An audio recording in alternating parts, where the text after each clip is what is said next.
सबसे पहले हम डिफ़ाइन करते हैं कि हीट इंजन क्या होता है। हीट इंजन एक ऐसा डिवाइस है जो साइक्लिक प्रोसेस में प्रोसीड करता है और जो हीट एनर्जी को वर्क में कन्वर्ट करता है, मैकेनिकल वर्क में। तो इसको हम डायग्रामेटिकली इस पिक्चर की मदद से शो कर सकते हैं। एक हॉट रेजरवायर से एनर्जी हासिल हो रही है, जिसमें से कुछ हिस्सा वर्क में कन्वर्ट हो रहा है और कुछ हिस्सा कोल्ड रेजरवायर में एब्जॉर्ब हो रहा है एनर्जी का। तो ये जो कोल्ड रेजरवायर में जो हिस्सा एब्जॉर्ब होता है, ये समझो कि वेस्टेज ऑफ एनर्जी है, जबकि इसमें से जो W है ये यूज़फुल वर्क है जो हमें मैकेनिकल वर्क की शक्ल में हासिल होता है। तो इस तरह जो वर्क करने वाला डिवाइस होता है हम उसको हीट इंजन कहते हैं। अब हीट इंजन में एक आइडियल इंजन है जिसको कार्नोट इंजन कहा जाता है। कार्नोट इंजन एक साइक्लिक प्रोसेस में वर्क करता है जिसके अंदर 4 स्टेप्स इन्वॉल्व होते हैं, जिसमें से 2 आइसोथर्मल होते हैं और 2 एडियाबेटिक होते हैं। यानी 2 प्रोसेस ऐसे होते हैं जिसमें 2 स्टेप्स कह लें या 2 प्रोसेसेस कह लें ऐसे हैं जिसमें टेम्परेचर कांस्टेंट रहता है, और 2 स्टेप्स ऐसे हैं जिसमें एनर्जी ना तो सिस्टम के अंदर एंटर होती है, हीट ना सिस्टम से इवॉल्व होती है। तो कार्नोट इंजन को हम कैसे डिफाइन करते हैं? Carnot engine is an ideal engine, ideal heat engine whose efficiency is maximum. In Carnot engine, Carnot cycle is used. ये जो सामने आपको डायग्राम दिखाई गई है, ये एक कार्नोट साइकिल को रिप्रेजेंट कर रही है। इसमें देखें, ये सबसे पहले आइसोथर्मल एक्सपेंशन से ये प्रोसेस स्टार्ट होता है, जिसमें एक गैस की मखसूस क्वांटिटी को किसी सिलेंडर के अंदर एनक्लोज किया गया है और उसके बाद उसके ऊपर एक मूवेबल पिस्टन फिट करके उसको एक हॉट रेजरवायर के ऊपर एक सोर्स ऑफ हीट के ऊपर रख दिया गया और उसको गैस को एक्सपेंड करवाया गया। तो जब गैस एक्सपेंड करती है तो उसके टेम्परेचर में कमी आने लगती है, लेकिन जितनी टेम्परेचर में कमी आती है उतनी ही अमाउंट ऑफ हीट यानी Q1 एब्जॉर्ब करके सिस्टम अपने टेम्परेचर को मेंटेन कर लेते हैं। तो इस तरह ये इस स्टेप में जो चेंज आती है इसको हम आइसोथर्मल कहते हैं, और चूंकि इसमें गैस एक्सपेंड कर रही है इसलिए इसको हम कहते हैं आइसोथर्मल एक्सपेंशन। और आइसोथर्मल एक्सपेंशन के दौरान जो वर्क होता है उसकी वैल्यू हमने ऑलरेडी एक लेक्चर में डिटरमाइन की थी। हम उसी को यूज़ करेंगे यहाँ पर वर्क को फाइंड आउट करने के लिए, जब हम ओवरऑल इंजन की एफिशिएंसी फाइंड आउट करेंगे। तो इसमें ये पहला स्टेप है। उसके बाद इसी सिलेंडर को रख दिया जाता है इंसुलेटिंग स्टैंड के ऊपर या इंसुलेटर के ऊपर और फर्दर एक्सपेंड होने दिया जाता है। जब यहाँ पर गैस एक्सपेंड करेगी तो चूँकि अब हीट एब्जॉर्ब नहीं हो रही और इस वजह से टेम्परेचर फॉल कर जाएगा, टेम्परेचर चेंज होगा फ्रॉम T1 टू T2, नई स्टेज पे आ जाएगा टेम्परेचर। तो ये प्रोसेस जो सेकंड स्टेप का प्रोसेस है ये आइसोथर्मल नहीं है बल्कि ये एक एडियाबेटिक स्टेप है। उसके बाद थर्ड स्टेप आता है जिसमें गैस को कंप्रेस किया जाता है, जिसमें वॉल्यूम डिक्रीज करता है। पहले वॉल्यूम ज़्यादा था, अब कम हो गया, C से D तक पिस्टन मूव कर रहा है। तो इस प्रोसेस में जो चूँकि ये गैस कंप्रेस हो रही है इसकी वजह से टेम्परेचर इंक्रीज़ करेगा कंप्रेशन की वजह से, और सिस्टम को रख दिया गया है कोल्ड रेजरवायर के ऊपर, जिसकी वजह से अगेन जो एक्स्ट्रा हीट है वो इस रेजरवायर के अंदर एब्जॉर्ब हो जाती है और टेम्परेचर दोबारा मेंटेन हो जाता है उसी पर जिस पर ये पहले था।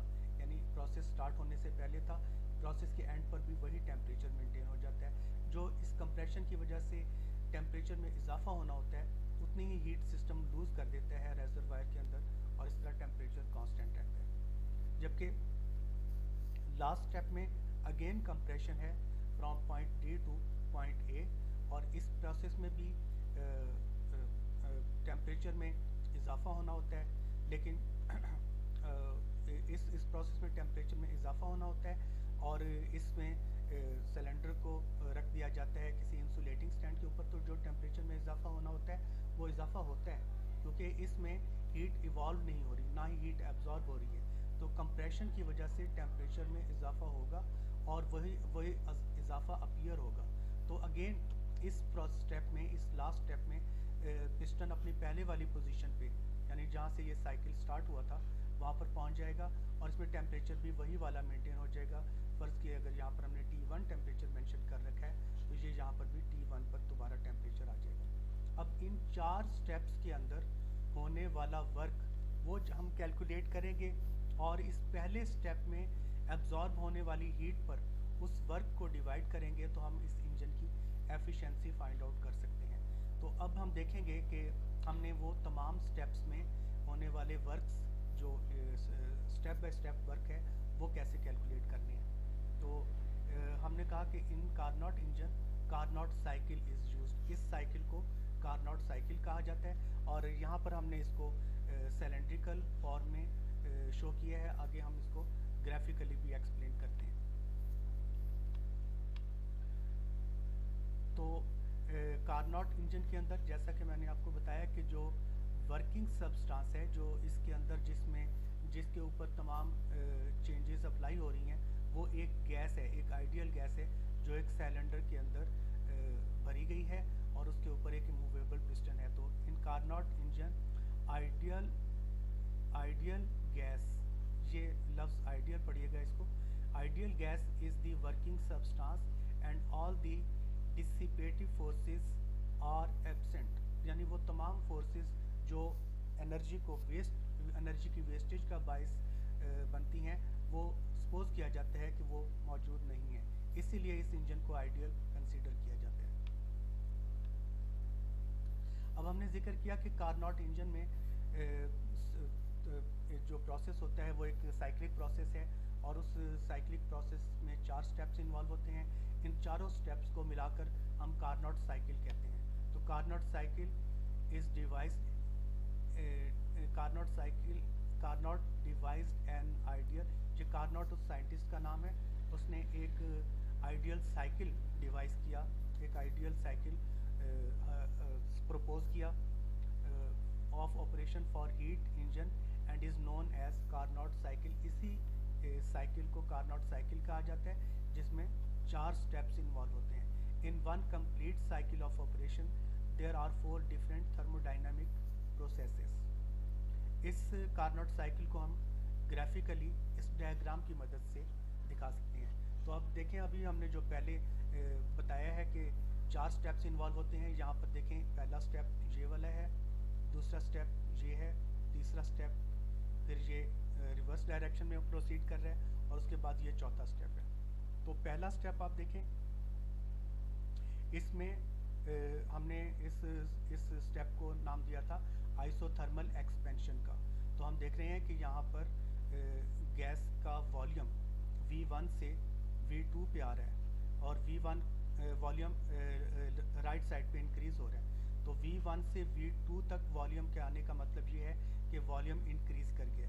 अब वॉल्यूम इंक्रीज़ कर रहा है, और इसके ये चेंज आ रही है एक कांस्टेंट टेम्परेचर पे, क्योंकि यहाँ पर भी जब ये चेंज स्टार्ट हुई पॉइंट ए पर टेम्परेचर T1 था, और इसी तरह पॉइंट बी पर भी टेम्परेचर T1 है। तो ये समझो चेंज आई है ए से बी तक, और इस प्रोसेस में टेम्परेचर सेम रहा है। तो टेम्परेचर सेम कैसे रह सकता है, क्योंकि जितनी इस प्रोसेस में एनर्जी की कमी आई एक्सपेंशन की वजह से, उतनी ही सिस्टम ने हीट एब्जॉर्ब कर ली, जिसको हमने Q1 से डिनोट किया था पिछले स्लाइड में। तो इसलिए यहाँ पर टेम्परेचर कांस्टेंट रहता है, और इस प्रोसेस को इसलिए आइसोथर्मल एक्सपेंशन कहा जाता है। और अब चूँकि वॉल्यूम में इजाफा हुआ है V1 से V2 में, लेकिन इसके साथ साथ ये जो टेम्परेचर कांस्टेंट है, तो दूसरी चेंज आएगी प्रेशर के अंदर, और प्रेशर में कमी आएगी। यहाँ पर हम देख रहे हैं कि ग्राफ नीचे की तरफ जा रहा है, और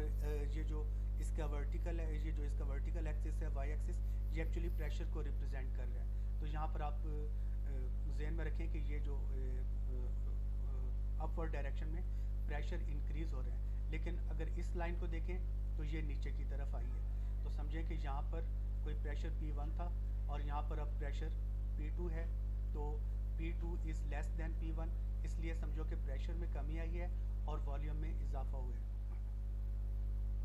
तो ये पहला स्टेप है जिसको हम आइसोथर्मल एक्सपेंशन कहते हैं। अब आइसोथर्मल में वाज़ेह तौर पे देखा जा सकता है कि टेम्परेचर यहाँ पर सेम रिप्रेजेंट कर दिया गया। दूसरा स्टेप है इसमें, चूँकि इस कार्नोट साइकिल ने 4 स्टेप में प्रोसीड करना है। सेकंड स्टेप है एडियाबेटिक, जिसमें हमने सिलेंडर को एक इंसुलेटर के ऊपर रख दिया था, तो वहाँ पर सिलेंडर ने पोजीशन B से C तक मूव किया और इसमें भी इसके वॉल्यूम में इजाफा हुआ V2 से V3 तक, लेकिन इसमें साथ साथ चूँकि इंसुलेटर के ऊपर है तो हीट तो एब्जॉर्ब या इवॉल्व नहीं हो सकती, तो टेम्परेचर में चेंज आती है। तो यहाँ पर टेम्परेचर T1 से T2, ये टेम्परेचर में एक तरह से कमी आई होगी, क्योंकि एक्सपेंशन हो रही है और इंसुलेशन प्रोसेस के अंदर एक्सपेंशन हो रही है, तो ये टेम्परेचर चेंज हो रही है, टेम्परेचर में चेंज आ रही है T1 से T2।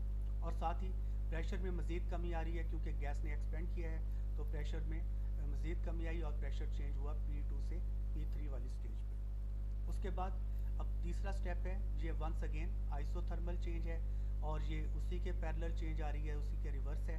तो देख रहे हैं कि इसमें चूँकि ये प्रोसेस आइसोथर्मल कंप्रेशन का है, इसमें वॉल्यूम में कमी आती है, V3 वॉल्यूम से वॉल्यूम V4 हो जाता है, जबकि V4 लोअर वॉल्यूम है और V3 हायर वॉल्यूम है, क्योंकि वॉल्यूम राइट साइड में इंक्रीज़ कर रहा है। तो इसमें भी टेम्परेचर में इजाफा नहीं हो पाता। उसकी वजह यह है कि सिस्टम को एक कोल्ड रेजरवायर के अंदर रख दिया गया। तो यहाँ पर जब गैस को कंप्रेस किया जाता है तो जितनी हीट प्रोड्यूस होती है कंप्रेशन की वजह से, वो रेजरवायर के अंदर एब्जॉर्ब हो जाती है। इस तरह टेम्परेचर यहाँ पर भी T2 है और यहाँ पर भी T2 ही रह जाता है, टेम्परेचर में चेंज नहीं आती। ताहम वॉल्यूम डिक्रीज़ हो जाता है V3 पॉइंट से V4 पॉइंट तक, और प्रेशर यहाँ पर चूँकि कंप्रेस किया गया है, तो ज़ाहिर है कंप्रेशन कब होगी, जब प्रेशर को बढ़ाएंगे। तो प्रेशर P3 से P4 पे आ गया है, जबकि P4 प्रेशर P3 से ग्रेटर है। और जो लास्ट स्टेप है उसमें वंस अगेन इसको एक इंसुलेटर के ऊपर रखा जाता है सिलेंडर को, और गैस को फर्दर कंप्रेस किया जाता है। इतना कंप्रेस किया जाता है कि वो अपनी इनिशियल स्टेज यानी A पॉइंट पर दोबारा आ जाए। और इस दौरान में ज़ाहिर है प्रेशर को मज़ीद बढ़ाना पड़ेगा, क्योंकि अभी ये जो गैस पिस्टन की पोजीशन है वो पॉइंट A से अबव है, तो उसको पॉइंट A तक लाने के लिए कंप्रेस करना पड़ता है। और यहाँ पर इतना गैस पे प्रेशर अप्लाई किया जाता है कि वो दोबारा P1 वाली पोजीशन पे पहुँच जाए, और इस स्टेज पे वॉल्यूम भी रिस्टोर हो जाता है पहले वाला। और चूँकि यहाँ पर गैस इंसुलेटर के ऊपर मौजूद है, इसलिए इस प्रोसेस में हीट कांस्टेंट रहती है और टेम्परेचर में चेंज आती है, और कंप्रेशन की वजह से टेम्परेचर बढ़कर दोबारा T2 पे जो कमी आई हुई थी अब दोबारा रिस्टोर हो जाएगा T1 वाली पोजीशन पे। तो ये 4 चेंजेस हैं। हमने इन चारों स्टेप्स के अंदर होने वाला वर्क कैलकुलेट करना है, ताकि हम इंजन की एफिशिएंसी फाइंड आउट कर सकें। कार्नोट इंजन की एफिशिएंसी को कैलकुलेट करने के लिए हमारे पास इक्वेशन है। किसी भी हीट इंजन की एफिशिएंसी कैलकुलेट करनी हो तो इक्वेशन यही यूज़ की जाती है। एफिशिएंसी को ईटा से रिप्रेजेंट किया जाता है, और इसमें इसको कैलकुलेट करने के लिए जो हीट सप्लाई की गई है पहले स्टेप में, उस पर वर्क को डिवाइड कर दिया जाता है। Work is divided by Q। यहाँ पर वर्क जो है वो टोटल चारों स्टेप्स का टोटल वर्क होगा, इसको हम नेट वर्क कहेंगे। तो where W is the net work done, यानी कि कितनी हीट ली सिस्टम ने और उसमें से वर्क की सूरत में आउटपुट कितनी दी, यही एफिशिएंसी कहलाती है। तो इसमें जो नेटवर्क है वो 4 स्टेप्स का मजमूई वर्क है, यानी W1 plus W2 plus W3 and plus W4। और यहाँ पर जो Q है, Q को भी हमने एक्सप्लेन किया। Q is the amount of heat absorb from the source, जो कि हॉट रेजरवायर का सोर्स है। ये पहले स्टेप में जो हीट एब्जॉर्ब करते हैं, ज़ाहिर है इसी हीट को उसने वर्क में कन्वर्ट करना है, और हमने यही देखना है कि इस हीट में से कितनी एनर्जी वर्क में कन्वर्ट हुई और कितनी वेस्ट हुई, और यहीं से इंजन की एफिशिएंसी का पता चलेगा। तो स्टूडेंट अब हमें देखना है कि ये चारों वर्क जो हैं वो कैसे कैलकुलेट करेंगे। तो इसके लिए सबसे पहले स्टेप है उसको उसमें डायग्रामेटिकली हमने पहले शो कर दिया, और ग्राफ के अंदर भी चारों स्टेप्स हमने इकट्ठे शो किए थे।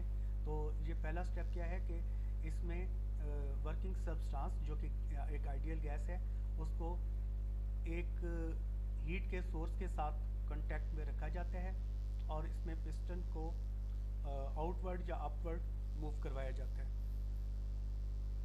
अब पिस्टन को अपवर्ड मूव करवाने का तरीका यही है कि उसके ऊपर प्रेशर को डिक्रीज किया जाए। तो इसमें गैस एक्सपेंड करेगी। जब हम ये अरेंजमेंट करेंगे, the gas expends at constant temperature. अब टेम्परेचर कांस्टेंट इसलिए रह रहा है क्योंकि सिस्टम पड़ा हुआ है एक हॉट रेजरवायर के ऊपर, जो कि उतनी हीट सिस्टम को फराहम कर देता है जितनी एक्सपेंशन की वजह से उसमें कमी आती है। तो इसमें जो अमाउंट ऑफ हीट जो एब्जॉर्ब हो रही है सिस्टम के अंदर, हम उसको Q1 से रिप्रेजेंट कर देते हैं, और ये amount of heat system source से एक्वायर कर लेता है। इस प्रोसेस में वॉल्यूम इंक्रीज करेगा, और हमने इनिशियल वॉल्यूम V1 से रिप्रेजेंट किया हुआ था और फाइनल वॉल्यूम V2 से रिप्रेजेंट किया, तो समझे कि वॉल्यूम में चेंज आएगी V1 से V2, और साथ ही साथ प्रेशर में कमी आएगी, और प्रेशर को हमने इनिशियल प्रेशर P1 और सेकंड प्रेशर P2 से रिप्रेजेंट किया। तो P2 is less than P1 but V2 is greater than V1। ये चेंजेस आ रही हैं इस सिस्टम के अंदर। इसको हम डायग्रामेटिकली इस प्रोसेस को जो कर्व का ए बी पार्ट है उसके ज़रिए रिप्रेजेंट कर सकते हैं, जैसा कि इस डायग्राम में दिखाया गया। अब उस पूरी डायग्राम में से हमने सिर्फ ये वाला पार्ट रिप्रेजेंट किया आइसोथर्मल एक्सपेंशन का। तो ये इसके पैरामीटर्स हैं जिसमें जो कि प्रोसेस से पहले और प्रोसेस के बाद उनकी वैल्यूज़ हमने शो की हुई हैं। तो देखें, इनिशियल प्रेशर P1 था, वो P2 पे चला गया, और हमने कहा कि ये P2 लोअर है। ये लोअर इसलिए है कि प्रेशर एक्सिस ये है जो अब वर्टिकल एक्सिस है, तो हम इसमें देख सकते हैं कि यहाँ पर प्रेशर समझो कि P1 इस पोजीशन पे आ रहा है और P2 जो है वो इस पोजीशन पे आ रहा है। तो P2 की पोजीशन लोअर है P1 से, तो P2 is lower than P1। इसके मुकाबले में V1 को देखें और V2 से कंपेयर करें, तो ये V1 यहाँ पर वॉल्यूम इनिशियल वॉल्यूम है, और V2 इस साइड पे है, तो ये इस साइड पे वॉल्यूम इंक्रीज कर रहा है ग्रेजुअली। तो इसका मतलब V2 is greater than V1। ये है आइसोथर्मल एक्सपेंशन। तो अब आइसोथर्मल एक्सपेंशन के दौरान होने वाला वर्क वो हम पहले डिटरमाइन कर चुके हैं जब हमने वर्क की इक्वेशन डेवलप की थी। तो हम उसी से इस प्रोसेस में होने वाला वर्क कैलकुलेट कर सकते हैं। फर्स्ट स्टेप का वर्क वो कितना होगा, RT1 log natural V1 over V2। यहाँ पर साइन पॉजिटिव इसलिए है कि यहाँ पर हमने V2 ओवर V1 की बजाय V1 ओवर V2 शो किया हुआ है। तो initial volume over final volume. इसके बाद हमने सिलेंडर को रखना है एक इंसुलेटर के ऊपर, और वहाँ पर हमने फर्दर इसको एक्सपेंड करना है। तो ये कहलाएगा, प्रोसेस स्टेप कहलाएगा एडियाबेटिक एक्सपेंशन। एडियाबेटिक एक्सपेंशन में क्या होता है, the lower conducting side of the cylinder is kept in contact with insulating stand. The piston of the cylinder is moved outward या अपवर्ड। उसके बाद इसके नतीजे में क्या होता है, the gas expands such that no heat enters the system, क्योंकि सिस्टम इंसुलेटर के ऊपर पड़ा हुआ है, और leaves from it. Number further क्या होता है, the volume increases and pressure decreases. अब फिर देखें वही चेंज आएगी जो पहले पिछले स्टेप में आई थी कि वॉल्यूम इंक्रीज करेगा और प्रेशर डिक्रीज करेगा, क्योंकि गैस एक्सपेंड कर रही है। लेकिन इसमें टेम्परेचर भी चेंज हो जाएगा। The temperature is decrease from T1 to T2, क्योंकि हीट तो एंटर नहीं हुई, जबकि गैस ने एक्सपेंड किया है, तो उसको जो एनर्जी चाहिए वो टेम्परेचर में डिक्रीज की सूरत में उसने एक्वायर की। तो इस तरह this is called adiabatic expansion. It is represented by the curve BC in the indicator diagram. इस डायग्राम को देखें, सेकंड पोर्शन, ये पहला पोर्शन था, ये अब सेकंड पोर्शन है जो कि एडियाबेटिक वर्क हो रहा है। इसमें पैरामीटर्स जो चेंजेस आ रही हैं वो आप देख सकते हैं। P2, V2 और T1 से ये पैरामीटर्स चेंज हो गए P3, V3 और T2 में। इसमें P3 is lower than P2 यानी कि प्रेशर डिक्रीज कर गया है, while V2 is lower than V3 या V3 is greater than V2, तो वॉल्यूम इंक्रीज कर गया। V2 ये वॉल्यूम है, V3 ये वॉल्यूम है और V3 ज़्यादा वॉल्यूम है V2 की निस्बत, तो वॉल्यूम समझ लें कि इंक्रीज कर गया इस प्रोसेस के दौरान। और टेम्परेचर T1 से T2 में ये भी टेम्परेचर में भी डिक्रीज आई है। इस प्रोसेस में अब चूंकि ये एडियाबेटिक एक्सपेंशन हो रही है और एडियाबेटिक प्रोसेस में होने वाला वर्क हम इस इक्वेशन से कैलकुलेट करते हैं। तो ये है सेकंड वर्क की वैल्यू, सेकंड स्टेप में होने वाले वर्क की वैल्यू। ये वाले P3V3 minus P2V2 over gamma minus 1, ये है एडियाबेटिक प्रोसेस में होने वाला वर्क। और ये हमने पहले जब हमने एडियाबेटिक प्रोसेस एडियाबेटिक एक्सपेंशन वाला आर्टिकल पढ़ा था उसमें हमने ये इक्वेशन फाइंड आउट करने का तरीका मालूम किया था। थर्ड स्टेप है आइसोथर्मल कंप्रेशन। आइसोथर्मल कंप्रेशन में क्या होता है कि सिलेंडर को अब फिर दोबारा एक कोल्ड रेजरवायर, एक फिर हीट रेजरवायर के ऊपर रखा जाता है, लेकिन वहाँ पर कोल्ड रेजरवायर होता है जो हीट को एब्जॉर्ब करते हैं। तो इस ऐसे रेजरवायर को सिंक कहा जाता है जो कि हीट में इजाफे को एब्जॉर्ब कर लेता है और इस तरह सिस्टम का टेम्परेचर मेंटेन रहता है। इसमें हम सिलेंडर के पिस्टन को डाउनवर्ड या इनवर्ड मूव करते हैं, गैस की तरफ मूव करते हैं और इसके नतीजे में गैस कंप्रेस होती है और उसकी वजह से टेम्परेचर में इजाफा होने लगता है। लेकिन चूंकि सिस्टम सिंक के ऊपर मौजूद है और सिंक जो एक्स्ट्रा एनर्जी है, एक्स्ट्रा हीट है, वो एब्जॉर्ब कर लेता है, इस तरह टेम्परेचर इसमें चेंज नहीं हो पाता। The excess heat produced Q2 will flow to the sink to make the temperature constant, और इसमें वॉल्यूम डिक्रीज करता है and pressure increases. This is called isothermal compression. ये प्रोसेस आइसोथर्मल कंप्रेशन कहलाता है। और इसमें हम जो डायग्राम देखी उसमें जो थर्ड पार्ट है ये इसके ज़रिए इस प्रोसेस को रिप्रेजेंट किया जाता है। तो इसमें देखें कि अब वॉल्यूम V3 से V4 पे आ गया है और V4 लोअर वॉल्यूम है, V3 हायर वॉल्यूम है, तो यूँ समझे कि वॉल्यूम में डिक्रीज आई है। जबकि प्रेशर को देखें तो P3 से P4 में चेंज आई है और P4 अबव पोजीशन पे है P3 के मुकाबले में, तो यहाँ पर प्रेशर समझ लें कि प्रेशर इंक्रीज कर गया है। और ये प्रोसेस आइसोथर्मल प्रोसेस है, तो इसमें फिर दोबारा हम वर्क कैलकुलेट करते हैं आइसोथर्मल प्रोसेस वाली इक्वेशन के ज़रिए। और यहाँ पर जो वर्क डन है वो है RT2, ये देखिए ये वाला टेम्परेचर, और log nature V3 over V4, ये वर्क होगा आइसोथर्मल कंप्रेशन के दौरान। लास्ट स्टेप है एडियाबेटिक कंप्रेशन का, यानी इसमें हम फिर सिलेंडर को इंसुलेटर के ऊपर रखकर कंप्रेस करते हैं। तो cylinder is kept in contact with insulating stand. ये सेकंड स्टेप से मिलता जुलता प्रोसेस है, लेकिन इसमें प्रोसेस कंप्रेशन का हो रहा है एक्सपेंशन की वजह। The piston of the cylinder is moved inward, the gas is compressed such that no heat enters the system और लीव्स फ्रॉम हीट। क्योंकि ये एडियाबेटिक प्रोसेस है इसलिए हीट में कोई चेंज नहीं आएगी। The volume decreases and pressure increases. इस प्रोसेस में हमने देखना है कि वॉल्यूम पहले की निस्बत फिर और डिक्रीज करेगा क्योंकि कंप्रेशन हो रही है, और कंप्रेशन के लिए प्रेशर को इंक्रीज करना पड़ता है, तो इसमें प्रेशर इंक्रीज कर जाएगा। और टेम्परेचर इस प्रोसेस में चूँकि अब हीट तो चेंज नहीं हो रही, तो ज़ाहिर है इसकी वजह से जब कंप्रेशन होगी तो उसकी वजह से टेम्परेचर में इजाफा होगा और टेम्परेचर इंक्रीज कर जाएगा अपनी इनिशियल वैल्यू पर, यानी T2 से T1 पे, जो कि स्टार्टिंग टेम्परेचर था। This is called adiabatic expansion.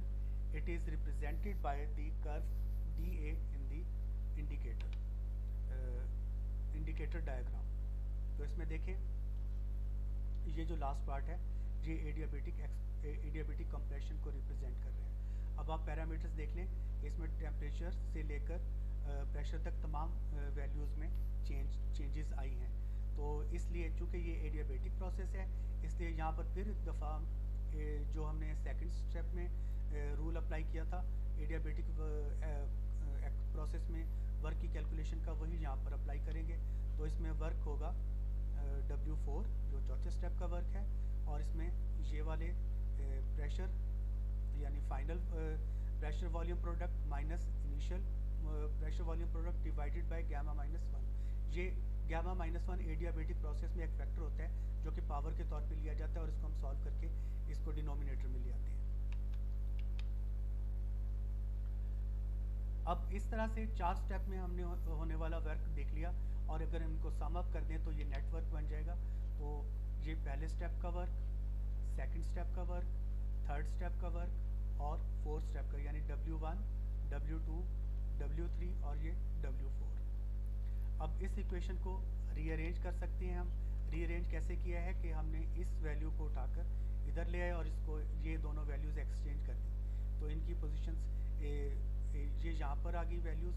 अब इसको हम फर्दर सॉल्व करने के लिए ये कर सकते हैं कि चूँकि यहाँ पर सिमिलर डिनोमिनेटर है दोनों टर्म्स में, हम इसको कॉमन निकाल लेते हैं, बाकी ये इक्वेशन वैसी ही रहेगी। इन आखिरी दो टर्म्स में से डिनोमिनेटर को कॉमन निकाल लिया और बाकी वैल्यूज़ हमने कंबाइन कर दी, और यहाँ पर ये हमारे पास ये वाली वैल्यूज़ आ गई। अब देखें अगर हम स्टेप फर्स्ट एंड स्टेप 3 ये दोनों आइसोथर्मल प्रोसेस हैं। आइसोथर्मल प्रोसेस में टेम्परेचर कांस्टेंट रखा जाता है, और जब टेम्परेचर कांस्टेंट हो तो ऐसे सिस्टम के ऊपर बॉयल्स लॉ अप्लाई होता है, और बॉयल्स लॉ के मुताबिक प्रेशर वॉल्यूम प्रोडक्ट कांस्टेंट रहती है। तो यहाँ पर समझिए कि टेम्परेचर चूँकि सेम है, लिहाजा प्रेशर वॉल्यूम प्रोडक्ट कांस्टेंट रहेगी। सो पहले स्टेप में जो प्रेशर वॉल्यूम चेंजेस आ रही हैं, इनकी प्रोडक्ट्स दोनों स्टेप्स की इक्वल रहेंगी, यानी फाइनल टर्म्स की और इनिशियल टर्म की प्रेशर वॉल्यूम प्रोडक्ट्स कांस्टेंट रहेंगी, क्योंकि बॉयल्स लॉ के मुताबिक प्रेशर वॉल्यूम प्रोडक्ट कांस्टेंट रहती है। इसी तरह तीसरे से चौथे स्टेप में जो चेंजेस आई हैं उन दो इनिशियल और फाइनल स्टेजेस को अगर हम प्रेशर वॉल्यूम प्रोडक्ट्स लें तो वो भी एक दूसरे के बराबर होने चाहिए। तो अगर यहाँ पर P1 V1 को P2 V2 के इक्वल मान लिया जाए यहाँ पर, तो समझ ले कि ये P2 V2 है तो ये भी P2 V2 हो जाएगा। सो ये माइनस साइन के साथ है, ये प्लस साइन के साथ है। इसी तरह अगर यहाँ पर P3 V3 है, इसको P4 V4 के इक्वल मान लें तो ये भी इक्वल हो जाएगा। तो ये इस तरह टोटल नेट, इस तरह जो नेट वैल्यू है इस पूरे पार्ट की वो ज़ीरो हो जाएगी, क्योंकि ये सारी वैल्यूज़ एक दूसरे से कैंसिल आउट हो जाएंगी। तो ये सारी वैल्यूज़ कैंसिल आउट हो गई और ये ज़ीरो बन गई, और ज़ीरो डिवाइडेड बाय गामा -1 ये सारी की सारी टर्म ज़ीरो हो जाएगी।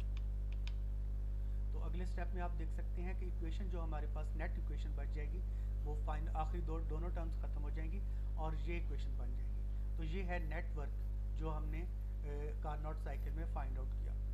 अब अगर हम इस प्रोसेस को, इस कार्नोट साइकिल को एक दफ़ा से फिर देखें तो हम देख सकते हैं कि ये और ये पहला स्टेप या पहला प्रोसेस जो है इसमें टेम्परेचर कांस्टेंट है, लिहाजा P1 V1 इक्वल होगा P2 V2 के, क्योंकि बॉयल्स लॉ अप्लाई हो रहा है इस आइसोथर्मल एक्सपेंशन के ऊपर। इसी तरह अगर हम थर्ड स्टेप में देखें तो यहाँ से यहाँ तक ये भी आइसोथर्मल प्रोसेस है, और इस तरह यहाँ पर टेम्परेचर दोनों स्टेप में कांस्टेंट है, तो इसलिए P3 V3 इक्वल होना चाहिए P4 V4 के। तो फर्स्ट और थर्ड स्टेप से हम ये कंक्लूड कर सकते हैं कि PV कांस्टेंट रहेगा, दोनों आइसोथर्मल प्रोसेस हैं, इसलिए P1 V1 को P2 V2 के इक्वल होना चाहिए और P3 V3 को P4 V4 के इक्वल होना चाहिए। तो ये दो इक्वेशंस हमें मिल जाती हैं। इसी तरह अब अगर हम एडियाबेटिक प्रोसेस को कंसीडर करें, ये दो स्टेप्स इसमें एडियाबेटिक हैं, और एडियाबेटिक प्रोसेस में प्रेशर और वॉल्यूम की प्रोडक्ट उस वक्त इक्वल होती है जब वॉल्यूम के ऊपर पावर गैमा मौजूद हो। तो according to adiabatic process P V raise to the power gamma is constant. ये एक्सप्रेशन भी हमने ऑलरेडी डिराइव किया हुआ है, तो इसलिए हम यहाँ पर उसको अप्लाई करते हैं। इस एडियाबेटिक प्रोसेस में यानी P2 V2 के पावर की पावर गैमा लगा दें तो ये इक्वल होना चाहिए P3 V3 raise to the power gamma के, क्योंकि ये एडियाबेटिक एक्सपेंशन या एडियाबेटिक प्रोसेस हो रहा है। तो स्टेप 2 और स्टेप 4 में चूँकि ये दोनों एडियाबेटिक प्रोसेस हैं, इसलिए P V raise to the power gamma ये कांस्टेंट रहेगा। तो स्टेप 2 के लिए पी है P2 और V है V2 raise to the power gamma लगाएंगे, ये इक्वल होना चाहिए P3 और V3 raise to the power gamma के। तो हमारे पास ये इक्वेशन बन जाएगी। इसी तरह अगर हम लास्ट स्टेप को देखें, फोर्थ स्टेप को, यहाँ पर ये प्रोडक्ट है P4 V4 raise to the power gamma, इसको इक्वल होना चाहिए P1 V1 raise to the power gamma के, क्योंकि ये भी एडियाबेटिक प्रोसेस है। तो ये इक्वेशन 5 हमें मिल जाएगी। अब स्टूडेंट्स हम ये करते हैं कि इन 2 से लेकर 5 इक्वेशन, 1 2 3 4 इक्वेशन हैं, इक्वेशन नंबर 2 से इक्वेशन नंबर 5 तक, इनको इक्वेट करते हैं। इनकी लेफ़्ट साइड्स को आपस में मल्टीप्लाई कर देते हैं और इनकी राइट साइड को आपस में मल्टीप्लाई कर देते हैं, और ये दोनों साइड्स एक दूसरे के इक्वल होनी चाहिए। तो हम कहते हैं इक्वेटिंग इक्वेशन 2 to 5, 2 से लेकर 5 तक इनको इक्वेट करते हैं दोनों साइडों को ऑपोजिट साइड पर, तो मल्टीप्लाई करके। तो देखें इक्वेशन 1 की लेफ़्ट साइड, इक्वेशन 2 की लेफ़्ट साइड, 3 की लेफ़्ट साइड, सॉरी इक्वेशन 2 की लेफ़्ट साइड, 3 की लेफ़्ट साइड, 4 की लेफ़्ट साइड और ये 5 की लेफ़्ट साइड। इसी तरह ये है इक्वेशन 2 की राइट साइड, ये है इक्वेशन 3 की राइट साइड, ये इक्वेशन 4 की राइट साइड और ये इक्वेशन 5 की राइट साइड, ये इक्वल होंगी। तो हमने इनको मल्टीप्लाई कर दिया, और अब देखेंगे कि हम यहाँ पर P1 इस साइड पर भी मौजूद है और इस साइड पर, तो दोनों सिमिलर टर्म्स इक्वेशन की ऑपोजिट साइड पे मौजूद हैं, तो ये एक दूसरे से कैंसिल आउट हो जाएंगी। इसी तरह P3 इस P3 के साथ कैंसिल आउट हो जाएगा क्योंकि इक्वेशन की दोनों साइडों पे मौजूद है। P2 इस P2 के साथ कैंसिल आउट हो जाएगा, P4 इस P4 के साथ कैंसिल आउट हो जाएगा। तो इसको कैंसिल करने के बाद हमारे पास इक्वेशन बचेगी जिसमें ये वॉल्यूम की वैल्यूज़ रह जाएंगी। अब स्टूडेंट देखें कि अगर हम ये जो V1 है इसको इस साइड पे ले जाएं तो V1 raise to the power gamma मौजूद है, डिवाइडेड बाय V1 हो जाएगा। इसी तरह V3 है, इसको इस साइड पर ले जाएं तो ये V3 raise to the power gamma divided by V3 हो जाएगा। अब यहाँ पर V1 raise to the power gamma over V1 है, तो V1 को अगर हम कंबाइन कर दें तो यहाँ पर पावर -1 कर देंगे। इसी तरह V3 डिवाइडेड बाय V3, लेकिन यहाँ पर गैमा पावर है और यहाँ पर ये डिनोमिनेटर में भी V3 मौजूद है, तो जब हम कंबाइन करेंगे तो यहाँ पर पावर -1 लगा देंगे। तो इसी तरह V2 को अगर हम इस साइड पे ले जाएं तो ये हो जाएगा V2 गैमा -1, और V4 को इस साइड पे ले जाएं तो ये हो जाएगा V4 गैमा -1। तो स्टूडेंट्स ये हो गया, ये हमने समझो कि V2 को इस साइड पे लाए, पहले डिवाइड हुआ और फिर डिवाइड होने के बाद हमने उसको ऊपर शिफ्ट किया, इकट्ठा कर दिया, यानी कोफिशिएंट्स को इकट्ठा कर दिया तो यहाँ पर पावर माइनस हो गई। इसी तरह V4 को इस साइड पे लेके आए और यहाँ पर फिर हमने उसको कंबाइन किया तो ये पावर -1 हो गई। इसी तरह इस साइड पर V1 यहाँ पर डिवाइड हुआ, सॉरी V3 यहाँ पर डिवाइड हुआ तो ये गैमा -1 पावर हो गई, और इसी तरह V1 यहाँ पर डिवाइड हुआ तो ये V1 raise to the power gamma -1। अब इस इक्वेशन को हम यूँ भी लिख सकते हैं कि V3 ओवर V4, यानी V4 को इस साइड पे ले जाएं, दोनों की पावर गैमा -1 है और पावर को हम इकट्ठा कर देते हैं, तो V3 over V4 raise to the power gamma -1, ये होल की पावर है V3 की भी और V4 की। इसी तरह V2 को हम इस साइड पे रहने देते हैं, V1 को इस साइड पे लेके आते हैं, तो V2 over V1 raise to the power gamma -1 same power है। तो ये सेम पावर दोनों साइडों पे मौजूद है इक्वेशन की, लिहाजा ये कैंसिल आउट हो जाएगी और हमारे पास net value V3 over V4 equal to V2 V over V1 बच जाएगी। तो स्टूडेंट अभी हमने वर्क की वैल्यू फाइंड आउट की थी और जो कि हमारे पास ये वाली वैल्यू है। तो हम यहाँ पर देख सकते हैं कि अगर हम इस इक्वेशन में V3 ओवर V4 की जगह पे उसकी वैल्यू पुट कर दें, मैं आपको इससे पहले वो वर्क की वैल्यू भी दिखा दूँ। ये देखिए, ये इक्वेशन 1 है। यहाँ पर W is equal to RT1 log nature V1 over V2 plus RT2 log nature into V3 over V4। तो इसमें समझें कि अभी हमने जो V3 ओवर V4 की वैल्यू फाइंड आउट की है वो हमने यहाँ पर पुट कर दी है।